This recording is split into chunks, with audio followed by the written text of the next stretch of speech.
Assalamualaikum warahmatullahi wabarakatuh. Di sini kami akan sharing mengenai proses keragaman organisasi. Tenaga kerja terus mencerminkan perubahan demografis dramatis, di mana perempuan terus memasuki dunia kerja dalam peningkatan yang amat pesat. Dengan peningkatan sebesar 10,9% dari tahun 2004 sampai 2014. Dengan perempuan mewakili sekitar 46,8% angkatan kerja pada tahun 2014 di American Workforce 2004 sampai 2014. Singkatnya, organisasi pada hari ini dan di masa mendatang akan terus dihuni oleh pria dan wanita dari berbagai ras, etnis, dan suku budaya. Dalam bab ini juga kami akan membahas tentang masalah-masalah organisasi dan pertimbangan implikasi yang akan mempengaruhi perubahan tempat kerja. Setelah kita mempelajari bab ini, kita akan mendapatkan suatu pengalaman tentang berkomunikasi serta pengalaman dari berbagai individu dan kelompok dalam pengaturan organisasi yang semakin beragam. Perempuan dan minoritas dalam organisasi saat ini. Glass ceiling atau konsep langit-langit adalah sebuah konsep yang dipopulerkan pada tahun 1980-an untuk menggambarkan penghalang yang begitu halus, juga transparan, namun penghalang tersebut begitu kuat sehingga mencegah kaum perempuan ataupun kaum minoritas untuk naik ke atas dalam hierarki manajemen Horizon dan von Glino. Sebab warna diskriminasi dalam pekerjaan selalu ada dan terus meningkat hingga saat ini, bahkan ke dalam berbagai lini kehidupan.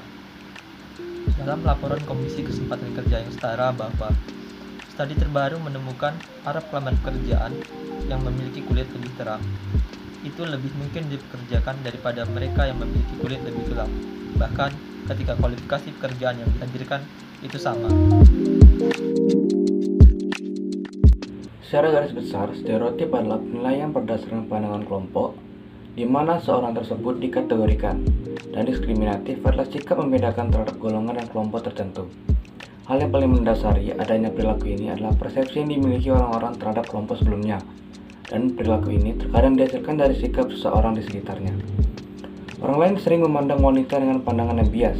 Bias ini dapat mengakibatkan perlakuan yang sangat berbeda dalam organisasi. Bias ini memiliki dua macam, yaitu prasangka negatif terhadap anggota berdasarkan kelompok budayanya, dan diskriminasi mengacu pada perilaku yang dapat diamati untuk alasan yang sama. Misalnya, seorang mungkin percaya bahwa pekerja dari Jawa lebih teliti dan ulet, atau bahwa pekerja dari daerah lain lebih malas. Hal ini didasarkan dari stereotip budayanya. Ada juga stereotip tentang perempuan, yaitu dalam posisi kepemimpinan. Perempuan dapat mempersulit kemajuan dalam organisasi, karena standar kontrol di ruang kerja didasarkan kekuatan laki-laki, sehingga peran dan hasil yang diperoleh harus sama dengan laki-laki. Hambatan ini sering terjadi karena adanya batasan akses jaringan komunikasi informal bagi kaum perempuan maupun kaum minoritas.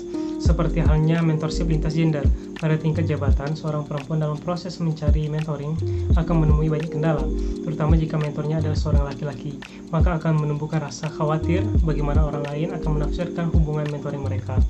Selanjutnya, hambatan akses jaringan informal, seperti pada artikel yang dikeluarkan National Post, yaitu adanya para pekerja perempuan ras kulit hitam yang menggugat perusahaan tempatnya bekerja, yaitu perusahaan Coca-Cola, karena telah mengabaikan mereka, telah merendahkan harga diri mereka dan juga merendahkan gaji mereka.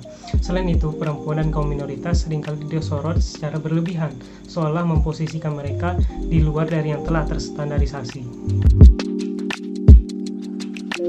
Sebagian besar pembahasan kita sampai saat ini berpusat pada isu-isu tentang perempuan dan etnis dan ras minoritas, karena kelompok-kelompok ini telah mendapatkan perhatian paling besar baik dalam hal penelitian akademis, tindakan legislatif, dan perhatian praktis. Namun keragaman di tempat kerja juga mempengaruhi orang lain dalam beberapa hal berbeda dari norma.